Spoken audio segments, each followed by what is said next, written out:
Cordial saludo, profe. Y voy a estar trabajando el tema eh, paisaje y placer de la culpa, huellas de Mahler en la obra de José María Sánchez Verde. Entonces vamos a leer este artículo, vamos a trabajar este artículo de una manera muy precisa. Recordemos que es una obra que hizo José María Sánchez Verde, un español. Entonces vamos a leer un poco trabajar un poco su biografía. Él nació el 7 de marzo de 1968 en Algeria, provincia de Cádiz, en España. Entonces fue un prolífico profesor de música. También estudió en la Facultad de Derecho de la Universidad Complutense de Madrid y en la Academia de España de Roma, y también Universidad de Música, Artes Escénicas de Frankfurt de Meno. Fue director de orquesta, compositor y profesor de música. Vamos a analizar la obra que él hizo. Es una gran obra que hizo este compositor José María Sánchez Verdus. Entonces vamos a trabajar un poco su obra. Vamos a leer un poco sobre su obra, Paisajes del placer y la culpa. Entonces, en esta obra se presentan tres características principales que tiene este compositor, ¿no? Recordemos su trayectoria, es una trayectoria muy amplia. Entonces, en este artículo en esta obra se basa en tres facetas. Primero está la de vidrio, luego está la de cera y luego está la de oro. Entonces, esta pieza tiene cosas muy peculiares, ¿no? Se enfrasca en la naturaleza artificial y geométrica, ¿no? Y entonces también se basa esta obra en esos tres momentos de la pieza, ¿sí? Comenzando por la pieza de vidrio. Y entonces él le da un matiz diferente a la obra. Entonces es un diálogo prácticamente que hace. Y en el 2003 pues le dieron un premio. Se ganó un premio en el 2003, uno de los tantos premios. Es un viaje que él narra a través de la obra de Mahler. Entonces, en lo que esos tres momentos del jardín, ¿no? Y lo coloca como en el principio, en el Génesis. Entonces se basa en la naturaleza, en varias cosas que él se basa para hacer esta obra tan preciosa. Es muy creativo. Entonces, tiene una metodología muy bien elaborada, analítica. Entonces, es una de las obras más preciosas que tiene. Y entonces, a través de la literatura y de la obra, recordemos que esta obra pues tiene tres fases, ¿no? Las que ya nombré anteriormente. Entonces, él se centra en rastrear las huellas del pasado. Entonces, se asocia también con esa búsqueda de entender lo abstracto, ¿no? Entonces, como ya mencioné, en el 2013 gana el Premio Nobel Nacional de Música por esta obra. Y entonces, como es una obra contemporánea, entonces, y se llama El placer y de la culpa. Entonces, Paisajes de placer y de culpa es que se llama la obra propuesta. Y él utiliza técnicas renacentistas antiguas, ¿no? De la música tradicional árabe. Y entonces con relación a la música de Gustav Mahler. Entonces, él rastrea toda esa música del pasado. Entonces, para él, el propio, el propio Sánchez Verdi dice algunas palabras, cito acá lo que dice: no me gusta citar por citar ni hacer fácilmente referencias de otras músicas, tampoco me atrae nada un lenguaje ecléctico, prefiero hablar de relaciones intertextuales, de diálogos constructivos entre hoy y el ayer.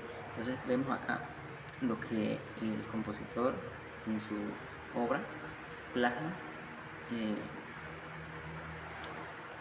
y entonces él encuentra en esas obras, de esa poesía, es prácticamente una poesía que va por momentos, por 3 momentos. Entonces es una forma estructural de hacer la música. Entonces es un legado cultural del pasado. Entonces él cita que los grandes compositores son aquellos que no han dejado de articular sus obras en ese pasado común o la tradición con el presente, abriendo las nuevas propuestas de futuro. Entonces aquí vemos que el compositor también hace esta connotación importante de esta obra, ¿no? Entonces, y hace se centra en esa obra tan preciosa de 3 momentos, de la de seda, de la de oro y la de vidrio, ¿sí? Jardín de vidrio, jardín de seda, y el jardín pasa por el jardín de oro, ¿sí? Entonces esos 3 momentos los hace. Entonces, y Sánchez Verdi se enfrasca en esta, defiende el diálogo del pasado y dice que solo es posible con un compromiso estético de la contemporaneidad. Y entonces eso está entre el pasado y el presente, ¿no? Entonces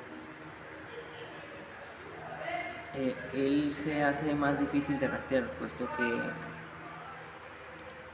entonces le resulta el procedimiento cada vez más grosero, y dice que no, a través del tiempo, pues dice que su obra, pues las huellas del pasado presentes en su música son menos visibles, pero también mucho más sólidas. Entonces vemos eso, son trazas adheridas a la propia obra, no elementos de simplemente que decoren. Entonces él no quería que la obra solamente fuera algo como tan sutil, sino que fuera algo que trascendiera en el tiempo, y eso pues ha pasado regularmente.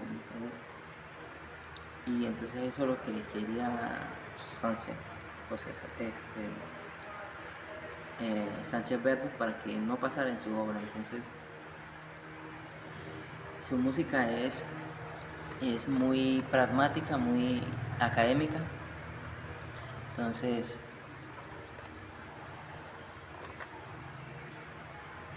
él dice que rastrear y localizar huellas del pasado en la obra de Sánchez Verdi exige un esfuerzo analítico. Como ya lo decía, es un hombre muy analítico, muy estudioso. Entonces,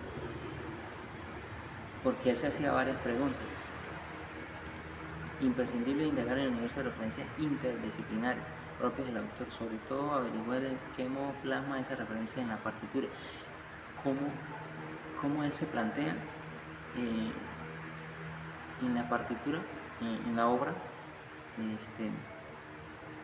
se plantea todo lo que es el universo, lo que es la vida, lo que es la trascendencia, lo que hubo en el jardín del Edén, ¿sí? Quizá él lo denomina placer. Entonces se denomina placer. Entonces eso es lo que él estaba indagando en ese sentido. Entonces, siguiendo la célebre tripartitación semiológica de Molina y Natius, esos eran 2 compositores también. Entonces la mayoría de los estudios previos se centran solo en el nivel poético que esta obra también declara. Entonces, el compositor también pretende ahondar en lo creativo, y su trabajo pues un poco más en el nivel neutro, ¿no? Eh, y eso le permitió que traducir ese mundo poético que él plasmó en su partitura. Según Natius, la forma simbólica, refiriéndose a la materia prima, la que surge de la creación artística, se hace corpórea a lo que Molino denomina al nivel neutro, nivel material. Esto lo dijo Natius, sugiriendo la obra que había plasmado Sánchez Berto. Entonces, eso lo vemos, va dejando como una huella, va dejando esa huella en lo poético, en ese universo poético tan, que lo hace tan observable y tan hermoso, tan precioso. Entonces, eso lo hace, esos matices semiológicos que tiene este hombre, este personaje que es Sánchez Berto. Entonces, en relación a los paisajes de placer y de culpa, entonces son tres momentos, como le igualmente aplicables en otra obra. Sánchez Berto dispone de tanta información sobre el nivel poético, entonces sí, entonces era como una poesía que él también trataba de llegar con su música, ¿no? Entonces, y pues se relaciona con las Gustav Mahler, que él hace su proposición ahí. Entonces, vemos que acá en esta obra es importante destacar todas las cosas significativas. Entonces, él hace un viaje por todas esas, incluso en la obra de Seda, pues él presenta también un obelisco que hace un dibujo acerca de la creación de Dios y de cómo él presenta la naturaleza. Entonces, y pues eso se basa toda su obra. Entonces, vamos a leer algo que dijo a lo último. Y entonces, para concluir, las paisajes de placer y de culpa, que es la obra de José María Sánchez Berdo, es una obra ejemplifica de un proceso creativo intertextual que hace el autor, ¿no? Entonces, es una obra que hace como algo muy diverso, ¿no? Entre una alegoría de un jardín, ¿no? Entre una sinfonía, ¿no? De Gustav Mahler, ¿no? La sinfonía número 1. Entonces es como parecido, pero es diferente, tiene sus cosas poéticas y se materializa. Entonces eso era lo que quería aportar. Muchas gracias.